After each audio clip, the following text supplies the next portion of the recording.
nous vous présentons ici deux nouvelles écrites par l'auteur franco-américain Michael Désiré Sauret. MDS, comme on l'appelle plus communément dans les pays anglo-saxons, est né au lendemain de la Seconde Guerre mondiale d'un père américain et d'une mère réfugiée des pays de l'Est. Orphelin de père très tôt, il devient pensionnaire dans une école privée en Angleterre. Après des études supérieures, il est tenu par sa double nationalité de faire son service militaire, ce dont il s'acquittera au Vietnam dans une unité d'intendance. Rendu à la vie civile, il fréquente les derniers représentants de la Beat Generation et se rapproche des groupes appartenant à la contre-culture américaine. Après une longue période de voyage à travers l'Europe, il enseignera la littérature à New York, puis au Pays de Galles, avant de se retirer sur la côte normande où il vit à présent. Davantage soucieux de recherche et d'analyse littéraire que d'accès à la notoriété, il produit durant tout ce temps une œuvre atypique par le ton et la diversité des formes, frôlant parfois l'exercice de style. Bien qu'il n'ait jamais fait une priorité d'être publié, il est depuis quelques années le sujet d'étude d'un groupe de jeunes chercheurs universitaires français qui ne désespèrent pas de regrouper et de faire paraître une production éparse, voire même fragmentaire. La première nouvelle proposée s'intitule « Les filles du feu » et s'ouvre sur un panorama aussi désespérant que les personnages qui s'y les placent. Personnages auxquels il faut ajouter le décor, élément déterminant dont ils doivent se dégager. Comme souvent chez l'auteur, ce combat contre l'horreur et la fatalité peut être un combat victorieux, même si les moyens utilisés pour vaincre le mal n'appartiennent pas nécessairement au bien. La liberté est au terme du combat. La liberté ou la mort. Mort qui, chez Michael Sauret, peut être une autre forme de liberté. Le retour d'un fils. La seconde et très courte nouvelle traite aussi d'un personnage faible, un loser, pour reprendre un terme affectionné par les jazzmen de Greenwich Village. Ce fils, au parcours et au caractère indéterminé, n'a pas le choix. Pour lui, il n'y aura pas d'échappatoire, un destin implacable avec les faibles. Tout au plus, la souffrance de son ultime journée sera-t-elle atténuée par quelques sourires. Ainsi, à travers ces deux récits, l'auteur nous présente-t-il des personnages brisés, sans autre ambition que d'être eux-mêmes et de se réchauffer aux rayons d'un soleil peu généreux. De ces êtres, pour reprendre la formule de James Joyce, qui titubent du berceau au cercueil. Voici donc Les filles du feu, suivi du Le retour d'un fils, par Michael Désiré Sauret.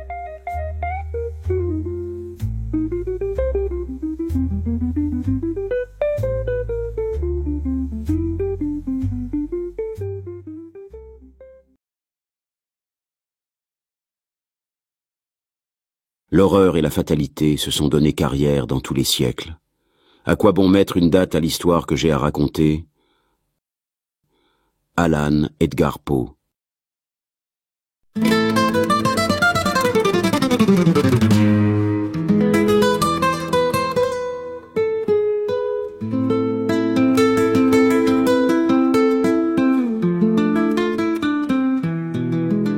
Je me souviens très bien de ce matin où tout a commencé. Cela faisait bien 2 plombes que Hugo, la main dans son slip douteux, se grattait les couilles en matant un porno. Près de lui, ma grande sœur était affalée elle aussi, sur le canapé défoncé du séjour. Elle était comateuse, sans que l'on sache si c'était la faute du crack ou des coups que son con de Mac lui avait refilés une fois de plus. C'est ce jour-là que j'ai senti qu'il fallait que je fasse quelque chose pour échapper à cette fatalité. De notre fenêtre au 12e étage, on voyait tomber la pluie poisseuse et polluée que le ciel pisse perpétuellement sur le port. C'est qu'ici tout finit au port, Les carcasses de bagnoles volées, les poubelles, les épaves, les cadavres, les vieilles putes vérolées et les chiottes, tout ça dans une odeur de poisson pourri et de friture rance qui imprègne l'air.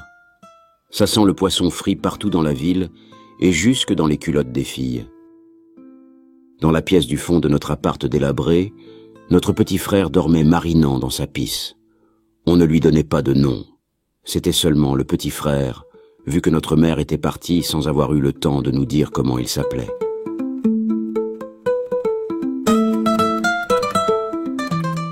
« Hé bâtard, va me chercher des bières et des clopes, fais fi ça !» J'ai attrapé le billet de 50 dégueulasses qu'il m'a jeté et je me suis arraché. Je n'ai jamais compris pourquoi il s'entêtait à m'appeler le bâtard. Je sais pourtant bien qui est mon père. Son nom, c'est 89.033, à la prison centrale, où il purge une peine de 10 ans ferme pour cambriolage. Dans ce pays, vaut mieux taper sur une femme que de chipper 3 bibelots à un bourge. J'ai descendu 4 à 4 les 12 étages, et à la sortie les bantous m'ont alpagué. T'es pas à l'école, toi? Oulala, c'est pas bien ça. On va prévenir les réseaux sociaux. Je les aime bien, moi, les bantous, même s'ils me courent un peu sur l'école quand je passe l'entrée. Ils sont généreux, toujours rigolards, et ne me veulent pas de mal. L'école, j'y suis allé, une fois, pour voir qu'est-ce qu'elle pourrait m'apporter, l'école. Les langues. Avec la trentaine de nationalités qui vit ici, je connais la géographie, et je parle un tas de langues, même si elles ne sont pas toujours officielles. Les maths, personne ne compte aussi bien que moi. À l'œil, je peux évaluer une liasse de bifton à l'euro près, et je pèse au gramme la came de Hugo, sans me tromper. Pas besoin de balance électronique. La lecture, je lis tout ce qui me tombe sous la main. Les programmes télé trouvés dans les poubelles, les affiches de ciné, les pubs dans la boîte aux lettres, les étiquettes de boîtes de conserve et tout ce que je peux trouver. J'ai même ma bibliothèque. Elle contient 3 bouquins en miettes qui n'en finissent pas d'être recollés et rafistolés tellement je les aime. Le premier, un roman, Guignol Bande, ça s'appelle. Il était écrit par une souris, Céline qu'elle s'appelle. La vache, qu'est-ce qu'elle écrit bien la garce. Le second est un vieux manuel de photographie, et le dernier est en allemand. J'y entrave que dalle, mais il est plein de vieilles photos de footballeurs. Pour sûr, la lecture, c'est mon kiff.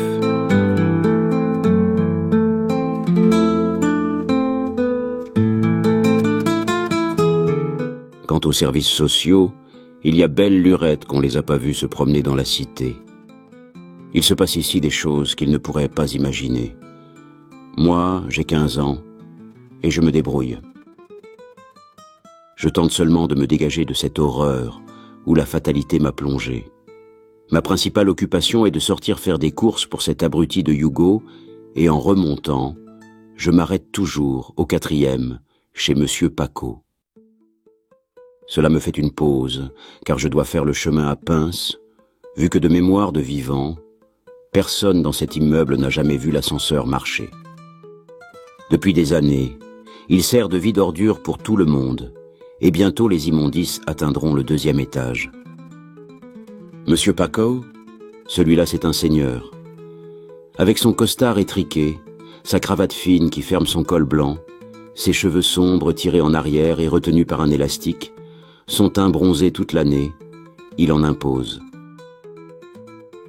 J'ai découvert son existence un jour, où j'entendais une chouette musique qui s'échappait d'un appart du 4e. Je me suis approché, et comme la porte était entr'ouverte, je me suis faufilé, et je suis resté écouter. Monsieur Paco ne m'a jamais chassé, et petit à petit je me suis laissé séduire par cette musique, le flamenco. Il m'a même appris quelques accords, et depuis je l'accompagne un peu. D'après lui, je serai doué. Alors en échange, je gratte sur l'argent des commissions de Hugo. Je le taxe charognard, et j'achète quelques saucisses pimentées, un peu de vin rouge, des oignons, et un paquet de king size que je pose sur le coin de la table. Monsieur Paco ne parle pas. Il me gaffe du coin de l'œil mais ne me remercie jamais. Ce type-là, les rumeurs les plus dingues courent sur son compte. Paraîtrait qu'il s'appellerait en réalité Jean-Baptiste Bougny, mais j'ai jamais osé lui demander. Paraîtrait aussi qu'il serait tricard un peu partout, parce qu'il aurait aligné 7 gonzes à lui tout seul, dans un café près de Marseille. C'est un fait connu, et tout le monde lui fout la paix. Même les Bantous le respectent, et les Serbes préfèrent l'ignorer d'autant plus qu'il aurait dans sa poche un couteau replié, large et tranchant comme un sabre de samouraï. Ces leçons de guitare flamenca sont des moments de soleil dans cette vie horrible. Je pose la guitare bien droite sur mes jambes croisées et je me tente de plaquer correctement un fa mineur. Ce jour-là, il s'est arrêté et m'a regardé. Il a allumé une autre king size et m'a lancé avec son accent ensoleillé. « Tu sais, Nino, tu es doué. Tu ne seras pas un mauvais guitariste. Il faut que je t'emmène à Séville. Là, c'est le paradis. Toute ma famille est là. » On danse et on chante toutes les nuits. Les filles là-bas, elles sont faites de feu. Rien que de respirer, ça te rend heureux.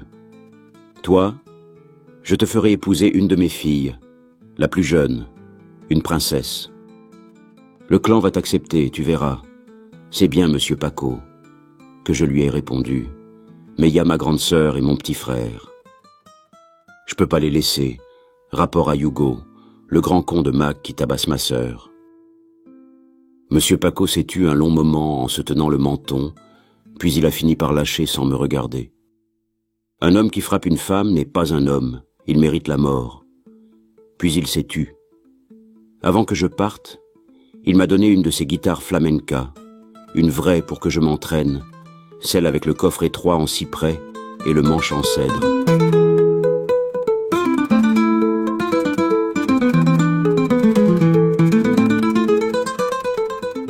Je suis remonté dardard. J'avais hâte de m'entraîner, mais en arrivant au 12e, j'ai flairé le malaise. Il y avait un boucan d'enfer qui venait de l'appart. Hugo était en train de latter ma frangine à terre, mais léger, du plat du pied seulement. C'est qu'il ne fallait pas abîmer l'outil de travail. « Tu vois » qu'il gueulait ce sac à merde. « Tu vois ce que tu m'obliges à faire ?»« Pourquoi, sale morue ?» J'ai bondi sur lui au moment où il se retournait, il a vu la guitare, et il a dû penser que j'allais le frapper. Il me l'a arraché des mains, et l'a envoyé vers la fenêtre au carreau fondu, qui n'attendait que cela pour se pulvériser. L'instrument s'est envolé. Je n'ai pas son atterrissage, mais j'étais certain que ce ne serait pas beau. Je me suis précipité au dehors. Au milieu du parking, la guitare n'était plus qu'un amas de bois et de cordes. Les Bantous rigolards m'ont mis en caisse. « Hé, Picasso, il va marcher moins bien ton violon maintenant. » C'est certain. J'ai voulu les écraser de ma colère, en les mettant face à leur inculture. D'abord, Picasso, c'est un peintre, et c'était pas un violon, mais une guitare. Mais l'effet a été contraire, et ils se sont de nouveau cassés en deux de rire. En remontant, je n'ai pas pu m'empêcher de m'arrêter chez monsieur Paco. Il a constaté le désastre. Il n'a rien dit. Il est sorti. Je l'ai suivi jusqu'à chez nous. Dès que je suis arrivé, je suis allé m'occuper de la grande sœur qui avait pris de sacrés coups et qui était retombée dans son coma habituel. Monsieur Paco était là, lui aussi. Il était monté doucement et contemplait la scène en silence.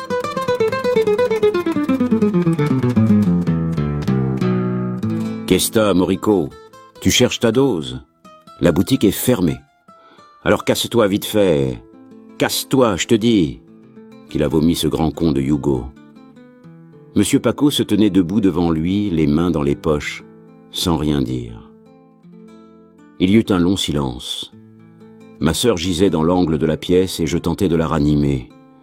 C'est alors que j'ai entendu un joli petit bruit, un bruit entre la porte qui claque au loin et la feuille de papier que l'on déchire. Ça tenait aussi un peu du boomerang qui revient, faut dire. Je me suis retourné et j'ai vu ce grand con de Hugo qui mettait la main à sa gorge. Il avait l'air vraiment stupide. On distinguait à peine un léger trait rouge horizontal parmi les tatouages bleus de sa gorge. Le plus comique, c'est qu'il donnait l'impression de vouloir pincer le trait. Il roulait de gros yeux étonnés, et la surprise semblait lui avoir enlevé toute possibilité de réagir. Il est tombé comme une merde sur le canapé. Monsieur Paco, lui, n'avait pas bougé d'un pouce. Il avait toujours les mains dans les poches. Je me suis inquiété. Il est... Monsieur Paco a précisé avec flegme. Il va... Et j'ai soudain eu peur. Ce qui ne m'arrive pas souvent, mais là, c'était une vraie peur. Une nom de Dieu, de vraie peur. J'ai demandé ce qu'on allait faire et Paco m'a répondu « Nous, rien !» Mais lui, dans 7 minutes, il se sera vidé comme un porc. Ce qui fut fait. On n'allait pas attendre le permis d'inhumer. J'ai pris la direction des opérations. Et j'ai dit « Larguons-le dans l'ascenseur avant qu'il arrose trop l'appart de son sang pourri. Dans 1 an, il aura un étage d'immondice de plus sur le ventre. Les rats le trouveront avant les flics. » On a balancé cette carne dans la cage d'ascenseur et il a fait un plongeon de 10 étages, sans faire plus de bruit qu'une mer de flasques.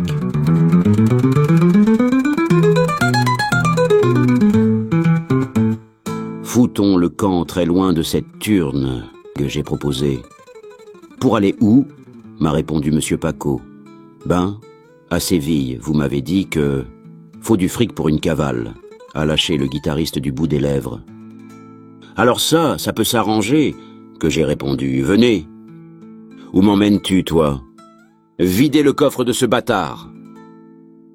Et c'est là que je l'ai conduit, à l'endroit où Hugo cachait sa thune, c'est-à-dire dans la salle de bain. J'ai ouvert le réservoir des chiottes qui ne fonctionnait plus depuis des mois. Ce qui n'empêchait pas ce con de s'en servir.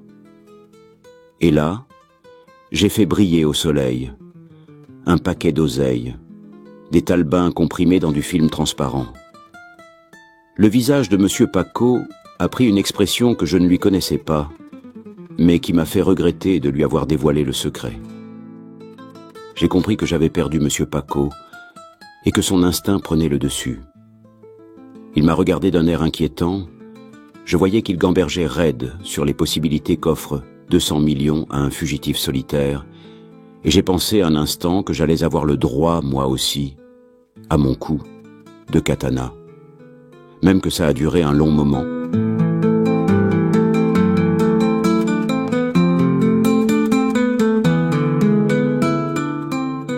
Et puis, le gentil monsieur Paco a repris l'antenne. Il m'a ordonné. « Moi je prends la fille, toi. Va chercher le mistigris, on s'arrache. » Je suis allé chercher le petit frère qui tremblait dans l'obscurité, debout dans son lit. Pendant ce temps, monsieur Paco avait pris ma grande sœur dans ses bras. La blonde n'avait toujours pas repris connaissance. Elle était si légère qu'elle semblait en apesanteur. On est allé débâcher la Mustang de monsieur Paco, qui dormait sur le parking depuis des mois, et qu'aucune racaille n'avait jamais osé toucher, et on a mis cap au sud, comme Pharaon, descendant le Nil.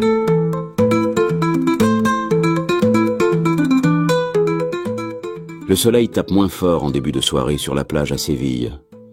J'accompagne Paco à la guitare. Il a mis une chemise bariolée et porte autour du cou un foulard Hermès aux couleurs riches.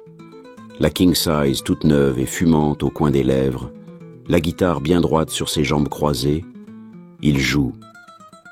Autour de nous, les femmes font un cercle et tapent dans leurs mains pour nous donner le tempo. Une bonne odeur de grillade flotte alentour. Elles ont mis les grandes langoustines, les poivrons et les oignons sur les braseros. Dans le fond, les hommes boivent à la régalade et lâchent de temps en temps un puis retournent à leur gourde. À droite, 3 jeunes coqs bombent le torse. Ils tapent du pied en cadence et claquent des doigts afin d'attirer le regard de notre sœur, qui a l'air d'aimer cela, tout en se faisant désirer. Le petit frère est passé en courant, fonçant vers la mer parmi une bande de galopins de son âge. Ici, il a trouvé un nom, Tout le monde l'appelle Tomatito, ce qui signifie petite tomate, rapport à ses coups de soleil.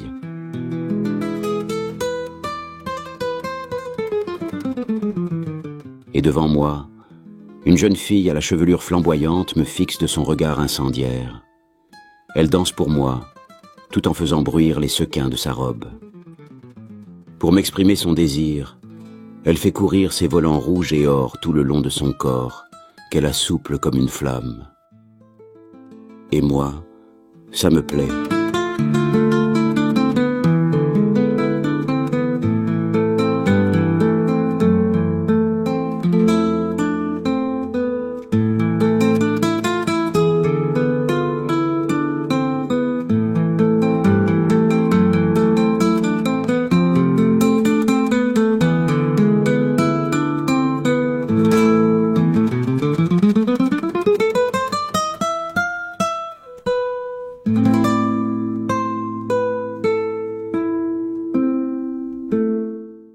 Retour d'un fils.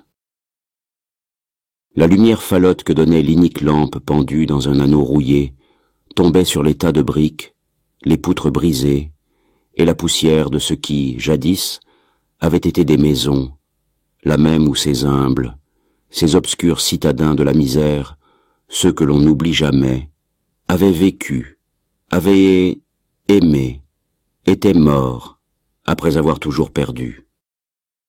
Dylan Thomas.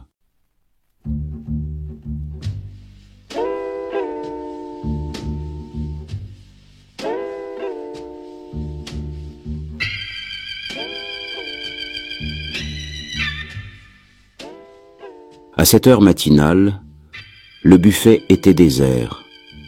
La serveuse, une forte blonde aux cheveux gras, finit de mettre en place les sandwichs du jour derrière le comptoir transparent, puis, entraînant les pieds, elle alla essuyer les tables. À moitié allongé sur la banquette, il ne quittait pas des yeux le bocal de hareng mariné. Il aurait pu s'en offrir une part avec la monnaie qui lui restait, mais il n'avait assez d'argent pour acheter un billet de train. Déjà qu'il ne pourrait régler que le prix de 2 ou 3 stations, et qu'il devrait voyager le reste du trajet en fraude, lui qui n'aimait pas resquiller. Il n'était pas certain d'avoir de l'appétit et aurait probablement vomi avant l'arrivée. Il resserra sa veste devenue trop grande contre son corps amaigri et sortit en évitant d'affronter le regard de la serveuse. Sur le quai, il fut soulagé de constater que son train était déjà prêt au départ et que les compartiments étaient vides. Il s'installa dans la position qui le faisait le moins souffrir, mais en prenant garde de ne pas s'assoupir, car il ne voulait pas rater l'embranchement à Thibodaux-le-Coufflé. Là, la voie de chemin de fer coupait dangereusement la route principale district. Il y avait eu tellement d'accidents par le passé qu'il avait été décidé qu'à cet endroit le train ralentirait, si bien qu'un homme en bonne condition pouvait aisément descendre en marche en sautant du marchepied sur le ballast. Le contrôleur passa assez tôt pour vérifier son billet. Ce qui était de bon augure pour lui car il préférait ne pas avoir de compte à rendre après l'embranchement. L'employé, un gars de son âge, le regarda avec bienveillance.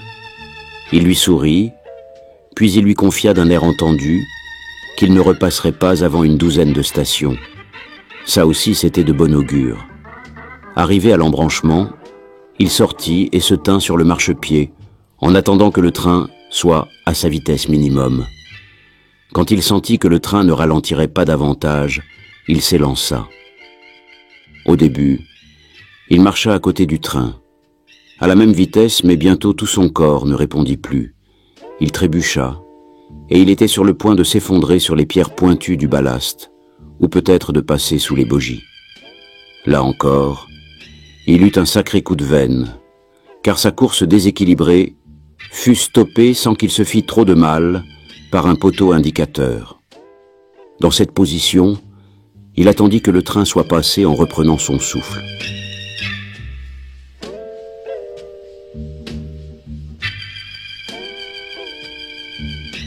Le dernier wagon passé, la vue était dégagée sur Principal District, une mauvaise route couverte de givre et qui allait se perdre dans la brume des champs au loin. Il se mit à marcher péniblement le long de ce chemin, bordé de chaque côté par quelques vieilles maisons faites de planches grises. Il était difficile d'imaginer qu'autrefois, aux périodes de fête, elles étaient décorées de guirlandes de belles couleurs, et que c'était l'occasion pour les enfants de s'égayer sur la route, pour montrer les nouveaux jouets qu'ils avaient reçus. Aujourd'hui, certaines d'entre elles étaient abandonnées et se délabraient doucement au gré des saisons. Les autres étaient défendues par des chiens affalés sur le perron, si fatigués qu'ils ne prenaient même pas la peine d'aboyer au passage d'un étranger. D'ailleurs, était-il un étranger lui-même quand il apercevait la maison de sa mère, la dernière un peu à l'écart sur la gauche? La perspective de se voir enfin arriver lui redonna un peu de force. Rien ne semblait avoir changé. La fumée de la cheminée s'élevait droit vers le ciel. Il y aurait un bon feu. Mais peut-être sa chambre avait-elle été louée, peut-être à un saisonnier. Un petit loyer devait être un apport non négligeable pour les modestes revenus de sa mère. Il était arrivé. Il restait immobile au petit portillon de bois comme quelqu'un qui a peur de déranger. Il rejeta l'idée de repartir. D'ailleurs, où serait-il allé? Mam apparut, elle venait du jardin où elle avait donné à manger aux poules et s'essuyait les mains à son tablier. Elle le fixa un instant de ses pupilles grises qui avaient bien pâli depuis leur dernière rencontre.